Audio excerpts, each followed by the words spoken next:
If you like this video, please give it a thumbs up, comment, and subscribe to my YouTube channel, as well as follow me and subscribe to me on all my other social media platforms.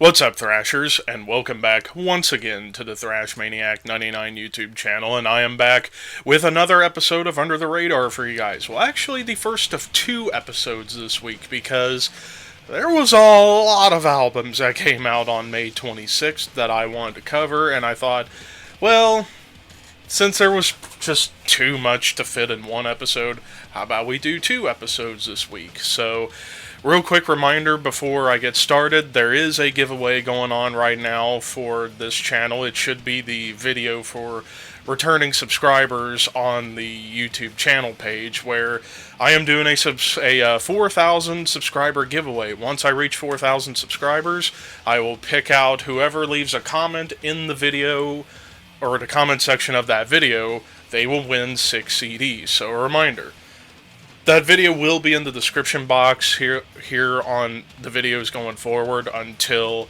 we get to the 4,000 mark, and all you gotta do is just enter comment, and once that 4,000 subscriber mark is hit, the commenters, like the names of the comments, I'll put in a randomizer, and that will be how the winner will be chosen. So get on that, everybody. But without further ado, after stumbling hardcore throughout that, let's get started with Under the Radar Part 1 for May 26th.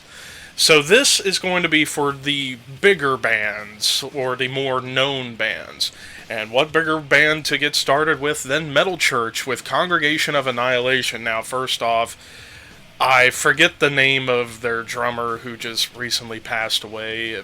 Somebody could remind me, or I'll just put it in the video itself. But may he rest in peace, God rest his soul. But yeah, we get a new Metal Church album, and, well, this is the first one with a new vocalist, and for the most part, musically, this album's pretty damn solid. Like, you get really heavy riffs, big hooks, and lots of tasteful melody, but it has a more old-school production, but with a great mix, like some really cool bass work. But of course, probably the biggest issue I had with this album was these new vocals by this new vocalist. It kind of feels like it's kind of colliding with the music a little bit. Maybe on the next album, if he's still in the band, maybe his vocals will be more fine-tuned and it will fit with the music a little bit better. And it will help propel that next album a lot more, at least for me. But yeah, this album, top to bottom, musically, really solid. Vocally, like I said, could have used some more work. But overall, I give this a 7.5 out of 10. It's a solid album for what it is. Just need to get the vocals down a little bit more. But of course, that's just my opinion. Now we move into the next album for part 1, and that is Kalmah with their self-titled album, Kalmah. So yeah, this is melodic death metal from Finland, and of course I've heard this name for a long time, but I never really checked out any of their music until this album. And when I saw their metal archives, they were described as melodic death / power metal. There are some power metal moments, but it's mostly the melodies feel a little more power metal inspired than classic heavy metal inspired, like most melodic death metal bands. But then again, most of the melodeath bands from Finland kind of take a bit of elements, or a bit of influence, I should say, from power metal. Children of Bodom immediately comes to mind. Now, musically, this album's a lot heavier than I thought. Like, there are some hefty, aggressive, brutal riffs on here, mixed with a little bit of like a thrash aggression, but it still maintains some tasteful melody all throughout.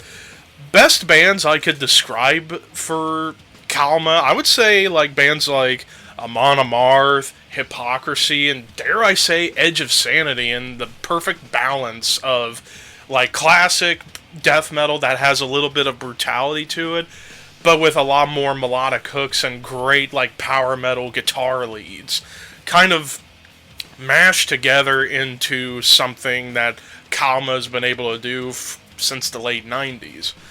So overall, this one was pretty damn good right here. I give this 8.5 out of 10. I really enjoyed this one. For my first listen to Kalmah, I was not disappointed. In fact, I was pleasantly surprised. So yeah, Kalmah. And then we get to the third and final album for part 1 of Under the Radar, and that is Cloak with Black Flame Eternal. So this is a band from Atlanta. They're described as Gothic black metal. Now, of course, this is a band I had been needing to check out for a while, thanks to co-host of the Horseman podcast, Hannah Klein, because she's a big black metal fan. She sent me a link to their previous album. I believe it was called The Burning Dawn. Hadn't finished that album, but when I saw that Cloak had a new album, it's like, okay, I'm going to give him a chance here. And holy shit, this is absolutely incredible. Like, why didn't I check out this band sooner? Like, this album, and really what Cloak does as a whole, kind of mixes in, like, heavy, chunky riffs with gothic melodies, classic metal grooves, occasional death metal moments, thrashy energy at times, and a lot of black metal atmosphere. The vocals, I will say, remind me so much of Dave Davidson from Revocation. It has that more kind of in-between metalcore and black metal scream, or even a little bit of a death metal vibe too. It's like a hybrid of all those styles when it comes down to the vocals. But musically, it's like, oh my god, there is so much going on here, and they do it so well. I get a lot of nods to bands like Tribulation. This almost feels like what would happen if Tribulation was more like taking the gothic imagery and applying it to black metal, whereas Tribulation, I feel, kind of do it a little bit more with like death metal, a little bit, or even more classic metal, whereas here it's like taking what Tribulation does with the gothic elements but applying it to black metal.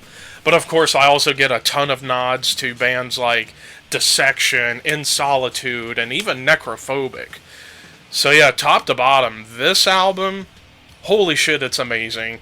This is a potential Album of the Year candidate, 9.5 out of 10. I was blown away as to how good the music was here. But of course, that's all just my opinion. What did you guys think of these 3 albums? Of course, the albums themselves will be in the description box below for you to check out. And I will see you Thursday for part 2. But until then, keep your horns high and your dreams wet.